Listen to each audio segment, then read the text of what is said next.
और इस बीच जीतवाना कुचामन से आ रही है एक बड़ी खबर, जहां पर एसपी के ऑफिशियल ट्विटर हैंडल पर राहुल गांधी की पोस्ट नजर आ रही है। तो ऑफिशियल ट्विटर हैंडल से राहुल गांधी की पोस्ट को रीपोस्ट किया गया है। राहुल गांधी अपनी इस पोस्ट में केंद्र सरकार पर वोट चोरी का आरोप लगा रहे हैं और इसी को अब आगे रीपोस्ट भी किया गया है। 6 घंटे बाद एक्स हैंडल से ये पोस्ट हटाई गई। दूसरी पोस्ट जारी कर इसमें समाजवादी पार्टी की ओर से लिखा गया है और जानकारी भी दी गई है। तो वहीं आपको बता दें कि प्रकाश इस वक्त संवाददाता हमारे साथ है। प्रकाश, जरा जानकारी दीजिए इस पोस्ट के बारे में, क्या है ये पूरा मामला? जी बताना चाहूंगा कि डीडवाना कुचामन पुलिस का जो ऑफिशियल एक्स जो पेज है उसके कल एक जो राहुल गांधी द्वारा एक वोट चोरी को लेकर भाजपा सरकार और नरेंद्र मोदी पर आरोप लगाए गए, उस पोस्ट को किया गया था। उसी पोस्ट को डीडवाना कुचामन पुलिस के ऑफिशियल हैंडल से उसे रीपोस्ट किया गया, जिसके बाद ये चर्चा का विषय बन गया और लोगों ने अलग अलग तरह की बातें करना शुरू कर दिया कि जो ऑफिशियल पेज है उससे इस प्रकार का जो रिपोस्ट करना, उन्होंने पुलिस पर एक सवालिया निशान खड़े करते हुए एक पक्षपात का देखते हुए उनको आरोप लगाना शुरू कर दिए। हालांकि इस मामले में एसपी से संपर्क करने का प्रयास किया गया, लेकिन एसपी ने किसी का भी कॉल अटेंड नहीं किया और करीब 6 घंटे बाद रीपोस्ट को हटाया गया और एक और पोस्ट करके जानकारी दी गई कि डीडवाना कुचामन की जो पुलिस है वो ऐसे पोस्ट का समर्थन नहीं करती है और जो इस एक्स हैंडल का संचालन करने वाले कार्मिक को भी लाइन हाजिर कर दिया गया और पूरे मामले की जो जांच है वो डीडवाना के अतिरिक्त पुलिस अधीक्षक को सौंपी गई है। जी ठीक है, धन्यवाद आपका तमाम जानकारी देने के लिए। तो कुछ ही समय बाद इस पोस्ट को जो रीपोस्ट किया गया था उसे हटा दिया गया है और एसपी के द्वारा ये जानकारी दी गई है कि जो एक्स हैंडल का संचालन करने वाले कार्मिक है उन्हें लाइन हाजिर कर दिया गया है। मामले की जांच अतिरिक्त पुलिस अधीक्षक डीडवाना को सौंपी गई है। बिल्कुल, तो एसपी के ट्विटर हैंडल से ये जो पोस्ट किया गया था इसको उसके बाद डिलीट किया गया और उसके बाद ये भी कहा गया कि डीडवाना कुचामन पुलिस इस पोस्ट का समर्थन नहीं करती है। इसके अलावा जो एक्स हैंडल जो कर्मचारी हैंडल कर रहे थे, जो मैनेज कर रहे थे, उनको भी लाइन हाजिर किया गया है। इस मामले में जांच एएसपी डीडवाना को सौंपी गई है।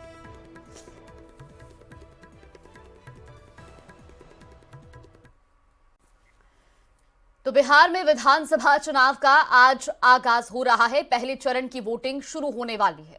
5 साल बाद लोगों को फिर से मौका मिला है। पहले चरण की अगर हम बात करें तो 121 सीट हैं जिस पर आज वोट डाले जाएंगे और 18 जिलों की 121 सीट पर आज मतदान होगा। तो 2025 का बिहार विधानसभा चुनाव कई मायनों में महत्वपूर्ण है।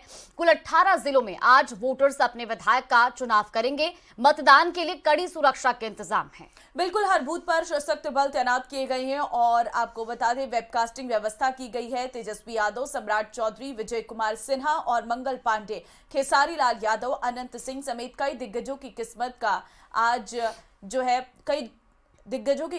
आज बंद हो जाएगी और उसके बाद फैसला सामने आएगा। तो आज लोकतंत्र का ये महापर्व है। पहले चरण के लिए मतदान कुछ ही समय बाद शुरू होने जा रहा है। आपको बता दें कि 121 सीटें हैं जिस पर आज वोट डाले जाएंगे। तो बड़ी खबर आपको हम दे रहे हैं, जहां पर आज पहले चरण का चुनाव आज वोट डाले जाएंगे और जिस तरह से ताबड़तोड़ रैलियां देखने को मिली बिहार के विधानसभा चुनाव में, आज ये मुकाबला अपने आप में दिलचस्प है। बिहार विधानसभा चुनाव 2025 के पहले फेज के लिए वोटिंग जो है वो अभी शुरू हो जाएगी 7 बजे से और शुरू हो भी गई है 7 बजे से। 18 जिलों की 121 सीटों पर सुबह 7 से लेकर शाम 5 बजे तक मतदान होगा। इसमें 104 सीटों पर सीधा मुकाबला है, जबकि 17 सीटों पर त्रिकोणीय लड़ाई है। बिहार की 243 सीटों पर 2 फेज में चुनाव है और 14 के जो है इनके नतीजे आ जाएंगे। पहले फेज की अगर हम बात करें तो 1314 उम्मीदवार चुनावी मैदान में हैं और इन उम्मीदवारों के भाग्य का फैसला 3,76,00,000 वोटर्स करेंगे। वोटिंग के लिए 45,341 बूथ बनाए गए हैं। पहले फेज की अगर हम बात करें तो 10 हॉट सीट हैं, जिसमें तेजस्वी यादव, तेज प्रताप यादव, सम्राट चौधरी, विजय कुमार सिन्हा, अनंत सिंह समेत कई बड़े चेहरों की साख जो है वो दांव पर है। तीर स्टार भी चुनावी मैदान में है। छपरा से भोजपुरी फिल्म स्टार खेसारी लाल यादव, अलीनगर से लोक गायिका मिथिली ठाकुर और आपको ये भी बता दें कि रितेश पांडे भी चुनावी रण में है। पहले चरण का चुनावी रण हम आपको बता रहे हैं। राघोपुर से ये मुकाबला इसलिए दिलचस्प है क्योंकि सतीश यादव बीजेपी के उम्मीदवार हैं, तेजस्वी यादव आरजेडी के उम्मीदवार हैं और ये वो सीट है राघोपुर जहां पर कड़ी फाइट है, टक्कर दिलचस्प है क्योंकि सतीश यादव वर्सेस तेजस्वी यादव, यहां पर मुकाबला बेहद दिलचस्प है। बिल्कुल, तो पहले चरण का जो चुनावी रण है उसमें कौन कौन सी हॉट सीट है और यहाँ पर किन किन नेताओं के बीच मुकाबला है, ये आपको ग्राफिक्स के जरिए बता रहे हैं। फिलहाल राघोपुर सीट की बात करें, यहाँ आरजेडी से तेजस्वी यादव जो कि महागठबंधन का सीएम फेस बताए जा रहे हैं, तो दूसरी तरफ भारतीय जनता पार्टी से सतीश यादव मैदान में। इसके अलावा अगर तारापुर की बात की जाए, यहाँ पर आरजेडी से अरुण कुमार मैदान में है, जबकि बीजेपी से सम्राट चौधरी, तो ये सीट भी अपने आप में एक हॉट सीट है। इसके अलावा लखीसराय की बात की जाए, यहाँ बीजेपी से विजय सिन्हा मैदान में है, तो कांग्रेस से यहाँ पर जो प्रत्याशी है वो उन्हें कड़ी टक्कर देंगे। महुआ सीट पर त्रिकोणीय मुकाबला देखने को मिलेगा क्योंकि एक तरफ तेज प्रताप यादव इस सीट पर है, तो साथ ही बीजेपी और इसके अलावा जो प्रत्याशी हैं वो कड़ी टक्कर यहां पर देंगे। अलीनगर से मैथिली ठाकुर और आरजेडी के प्रत्याशी के बीच में कड़ी टक्कर देखने को मिलेगी। जेडीयू के अनंत सिंह मोकामा से, तो आरजेडी से वीणा देवी मैदान में है, यहां पर भी कड़ा मुकाबला आने के लिए पोस्टर पर नाम नहीं दिया, लेकिन लालू जी के पाप के बगैर उनकी वृद्धि ही नहीं हो सकती थी। उन्होंने वो दानापुर में रीतलाल यादव के पक्ष में उतर ही गए। 121 सीटों पर वोटिंग हो रही है, कितना आपका आंकड़ा कह रहा है? 121 सीटों में 2010 से अधिक वोट आएगा। अब मैं समझता हूं 95 से ऊपर हमें सीटें आएगी। 2010 में 121 में 95, तो 2010 में हमें 206 सीटें आई थी बीजेपी जदयू को। इस बार उससे अधिक आएगी। लखीसराय में विजय जी का लखीसराय विजय जी 200% जीतेंगे। मैं तमाम लोगों से कहता हूं जो लखीसराय के वोटर हैं, बिहार के वोटर हैं, किसी उम्मीदवार का चेहरा मत देखिए।